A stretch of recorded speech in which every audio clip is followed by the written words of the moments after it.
Hello children, in last class video, in EVS subject, lesson each one is unique. In that chapter, you learned the good qualities and skills of family members and friends. And also you understood that each one is unique. Means each one is having special talent and special skills by some of the examples which are given in the textbook. Lata, Raju, Muhammad and Rita's example given, isn't it? Rita is good in clay modeling and Raju, he was very good in what? Drawing pictures. Lata is good in singing. So they are different in their particular fields. And also you understood that yes, some of the great personalities who are famous in their fields, particular fields, like Dr. Rajkumar, he was famous in film industry because he was very good in acting and he was good in singing skills. He was the first Kannadiga who got Dada Saheb Phalke award also. He acted in more than 200 films. Why? Because the opportunities and encouragement they got in their childhood made them so. And also you learnt about Kuvempu, means Kuppalli Venkatappa Puttappa, about his life. Kittur Rani Channamma, how she was brave in her childhood. Okay, and also Gangubai Hangal. She was born in Dharwad and also when she was 13 years old, her parents recognized her interest in music and admitted her to a music school. So, like that, you are also having some special talents and skills. Many people have become great. Why? Because of their special talents and skills. Okay. So, today we are going to learn some physically challenged people who are having special talent and skills, achieved something and got recognition in the world. Their determination helped them in their achievement. Here is a story of such a person. The name of the person is Thomas Alva Edison. Before going to a story, first we have to understand physically challenged people means what. Okay. A physically challenged people is defined as a person who has a disability to locomotor and neurological origin, which constitutes a disadvantage or restriction in one or more aspects of daily living activities, including work. Okay, now I think you understood what it means, physically challenged people.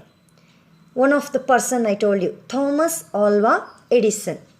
He was born to Sam and Nancy on February 11, 1847 in Milan. Edison was youngest of 7 children. He tended to be in poor health when young. To seek a better fortune, Sam Edison moved to the family to Port Huron, Michigan in 1854, where he worked in the lumber business. Okay, Edison was a poor student when a schoolmaster called Edison addled. His furious mother took him out of the school and proceeded to teach him at home. Edison said many years later, "My mother was the making of me. She was so true, so sure of me, and I felt I had someone to live for, someone I must not disappoint." Why? Because Edison was very poor in mathematics in his childhood. He could not pronounce words properly. He attended school only for 3 months. He had a fever, severe fever, and his hearing was affected. He became deaf. He had to leave school. Mother took extra care of him and gave him education at home. He grew into a famous scientist later and invented many things. Electric bulb which glows in our houses is one of his important inventions. Okay, children, understood the life history of Thomas Alva Edison. When he was young, he was very poor in mathematics and he could not pronounce words properly. And also, he was affected by hearing. Then also, he will not stop his work. His mother was the making of Edison.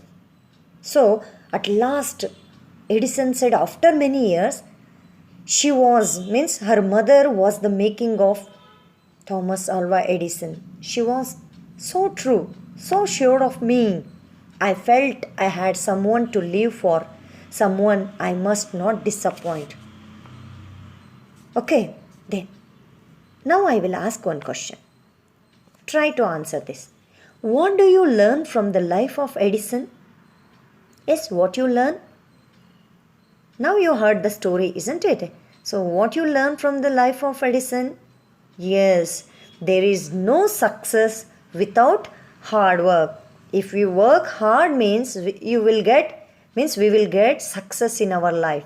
So work hard, then only we achieve something. Okay? Yes. People having disorder in hearing and speaking could communicate with others means through sign languages. They use sign languages to communicate with others. Some of the sign languages are given in the textbook.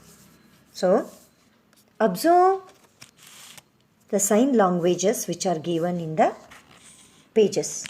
Okay? Yes. Visually challenged people use Braille script. The people having disorder of speech and hearing use sign language to communicate with other people. They are very much like us. They are ours. They need special education. So we should treat them as ours equal. Okay? Now I think you understood physically challenged people and also the sign languages of persons, those who are having disorder of speech and hearing. Okay? Thank you, children.